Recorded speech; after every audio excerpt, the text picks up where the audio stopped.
Hi friends, welcome to Gokis cooking channel. இன்றைக்கி நம்ம channel ஒரு சூப்பரான டேஸ்டியான சிக்கன் கிரேவி எப்படி ஈஸியாக செய்யுதுன்னு பார்க்கலாங்க. இதுக்கு ரொம்பவே இன்க்ரீடியன்ட்ஸ் ரொம்ப குறைவு.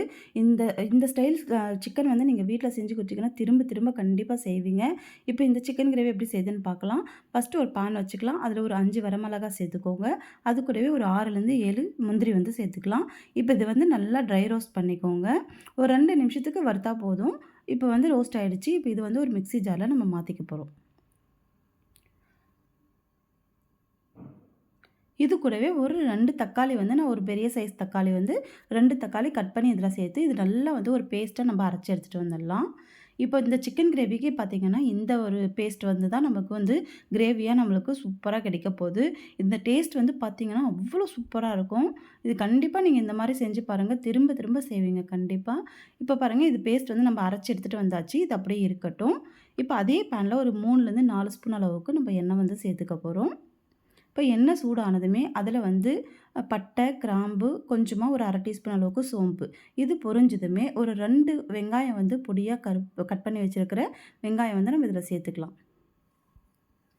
பாருங்கள், இப்போ கட் பண்ணி வச்சுருக்கிற நம்ம வெங்காயம் நம்ம இதில் சேர்த்துக்க போகிறோம். நான் 2 வெங்காயம் கட் பண்ணி வச்சுருக்கேன். இப்போ இது வெங்காயம் வதங்குற அளவுக்கு கொஞ்சம் நேரம் நம்ம வதக்கி எடுத்துக்கலாம். பாருங்கள், இப்போ வெங்காயம் நல்லா வதங்கி வந்திருக்கு. இந்த சமயத்தில் ஒரு 1 1/2 ஸ்பூன் அளவுக்கு நம்ம இஞ்சி பூண்டு பேஸ்ட் நம்ம ஆட் பண்ணிக்க போகிறோம்.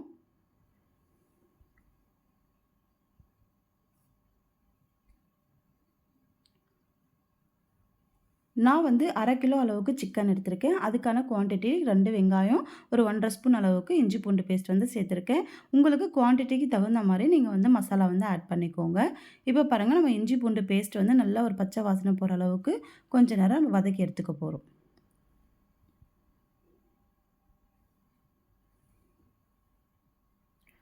இப்போ பாருங்கள், இந்த சமயத்தில் இஞ்சி பூண்டு பேஸ்ட் நல்லா வதங்கியிருக்கு. இந்த சமயத்தில் நம்ம வாஷ் பண்ணி வச்சுருக்கிற சிக்கன் நம்ம இதில் ஆட் பண்ணிக்கலாம். நான் ஒரு 1/2 கிலோ அளவுக்கு சிக்கன் ஆட் பண்ணியிருக்கேன். இப்போ இது நல்லா அந்த மசாலாவோடு நம்ம கலந்து விட்டுக்கலாம். இந்த மாதிரி கிரேவி ரொம்ப ஈஸியாக செஞ்சிடலாங்க. சட்டுன்னு ஒரு 15 மினிட்ஸ் இருந்தாலே போதும், நமக்கு சூப்பரான கிரேவி ரெடி பண்ணிடலாம். இப்போ இதுக்கு இந்த சிக்கனுக்கு ஏற்ற மாதிரி கொஞ்சம் ஒரு 1/2 ஸ்பூன் அளவுக்கு சால்ட் நம்ம ஆட் பண்ணிவிட்டு இது ஒரு 5 மினிட்ஸ் நல்லா வதக்கி எடுத்துக்க போகிறோம். அந்த சிக்கனோட பச்சை வாசனை எல்லாம் போகணும். அந்த மசாலாவோட நல்லா வதங்கி வரட்டும். அதுக்கப்புறம் நம்ம மசாலா ஆட் பண்ணிக்கலாம். இப்போ பாருங்கள், ஒரு 5 நிமிஷம் நம்ம மிதமான தீயில நம்ம வதக்கி விட்டுருந்தோம். சிக்கன் நல்லா வதங்கி வந்திருக்கு. இந்த சமயத்தில் காரத்துக்கு ஒரு 1/2 டீஸ்பூன் அளவுக்கு காஷ்மீரி சில்லி நம்ம சேர்த்துக்கலாம். நம்ம காஷ்மீரி மிளகாத்தூள் நல்ல ஒரு கலர் கொடுக்கும். அதே சமயம் காரமும் கம்மியாக இருக்கும். அது கூடவே ஒரு ஸ்பூன் அளவுக்கு மல்லித்தூள் சேர்த்துக்கலாம். நான் ஆல்ரெடி நம்ம வரமிளகாய் நம்ம அரைச்சி இருக்கிறதுனால மிளகாத்தூள் நான் கொஞ்சமாக தான் சேர்த்துருக்கேன். உங்கள் காரத்துக்கு ஏற்ற மாதிரி நீங்கள் சேர்த்துக்கோங்க. இப்போ இது ஒரு தட்டு போட்டு மூடி வச்சிடலாம். ஒரு 5 மினிட்ஸ் அப்படியே இருக்கட்டும். பாருங்கள், இப்போ 5 நிமிஷம் கழித்து பாருங்கள், இப்போ நல்லா எண்ணெய் பிரிஞ்சு வந்திருக்கு.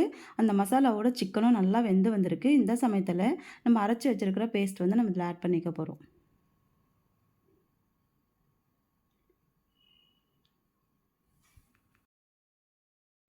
இப்போ பாருங்கள், நம்ம பேஸ்ட் நம்ம அரைச்சி வச்சுருந்த இந்த மிளகாய், முந்திரி, இது தக்காளி இதோட சேர்த்து நம்ம அரைச்சி வச்ச பேஸ்ட் இதில் சேர்த்துக்க போகிறோம்.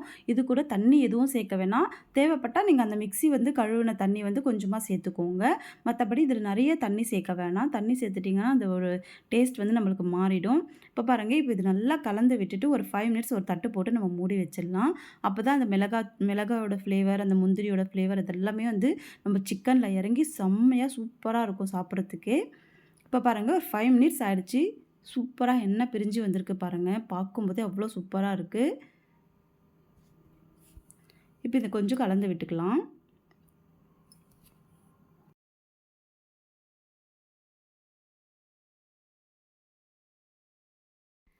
பாருங்கள், சிக்கனில் அந்த மசாலாலாம் இறங்கி அவ்வளோ சூப்பராக இருக்குது. நல்லா வெந்தும் வந்திருக்கு. இந்த சமயத்தில் ஒரு 1/2 டீஸ்பூன் அளவுக்கு நம்ம கரம் மசாலா ஆட் பண்ணிக்க போகிறோம். இது நம்ம கடைசியாக நம்ம சேர்த்துட்டு நம்ம செய்யும்போது ரொம்பவே வாசனையாக சூப்பராக இருக்கும். இது கலந்து விட்டுட்டு ஒரு நிமிஷத்துக்கு நம்ம இது அப்படியே மூடி வச்சிட போகிறோம்.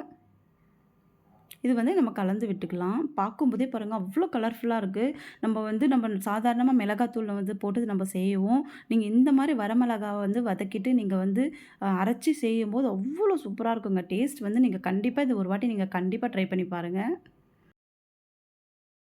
இப்போ பாருங்க கரம் மசாலா தூள் ஆட் பண்ணிவிட்டு நம்ம வந்து 1 நிமிஷத்துக்கு இது மூடி வச்சுருந்தோம். நல்லா எண்ணெய் பிரிஞ்சு வந்திருக்கு. இப்போ வந்து இது நல்லா ரெடி ஆயிடுச்சு. இந்த சமயத்தில கொஞ்சமா கொத்தமல்லி தழை வந்து நம்ம கட் பண்ணி ஆட் பண்ணிக்கலாம். அது வாசனை அந்த ஃப்ளேவர் சூப்பரா இருக்கும். இது கூடவே கொஞ்சமா நான் கசூரி மேத்தி வந்து நம்ம சேர்த்துக்க போறேன். சப்போஸ் உங்களுக்கு இது கசூரி மேத்தி இல்லைனாலும் பரவாயில்ல. நீங்க ஸ்கிப் பண்ணிக்கோங்க. ஆனா போடும்போது அவ்வளோ வாசனையா சூப்பரா இருக்கும். இது கொஞ்சமா நம்ம ஆட் பண்ணிக்கலாம். அவ்வளோதாங்க நம்மளுடைய சிக்கன் கிரேவி சூப்பரான டேஸ்ட்ல நம்மளுக்கு ரெடி ஆயிடுச்சு. இப்போ இது வேற பவுல்ல நம்ம மாத்திக்க போறோம். நான் வந்து இந்த அளவுக்கு ஒரு செமி கிரேவியா நான் வந்து ரெடி பண்ணியிருக்கேன். உங்களுக்கு இன்னும் கொஞ்சம் ட்ரையா வேணும்னாலும் நீங்க இன்னும் கொஞ்சம் நேரம் விட்டீங்கன்னா, இன்னும் நல்லா ட்ரை ஆயிடும். நீங்க சாதத்தோடலாம் வச்சு சாப்பிடும்போது சூப்பரா இருக்கும். நீங்க உங்களுக்கு எந்த அளவுக்கு கிரேவி வேணுமோ, அந்த அளவுக்கு நீங்க பார்த்து நீங்க ஆஃப் பண்ணிக்கோங்க. இப்போ பாருங்க இத ஆஃப் பண்ணிடலாம். அவ்வளோதாங்க நம்மளுடைய சூப்பரான டேஸ்ட்ல ஒரு சிக்கன் கிரேவி ரெடி ஆயிடுச்சு. இந்த கிரேவிய நீங்க கண்டிப்பா ட்ரை பண்ணி பார்த்துட்டு எனக்கு கமெண்ட் பண்ணுங்க. லைக் பண்ணுங்க, ஷேர் பண்ணுங்க. மறக்காம சப்ஸ்கிரைப் பண்ணிக்கோங்க. இன்னொரு நாள் இன்னொரு இன்ட்ரஸ்டிங்கான ரெசிபில பார்க்கலாம். Thank you.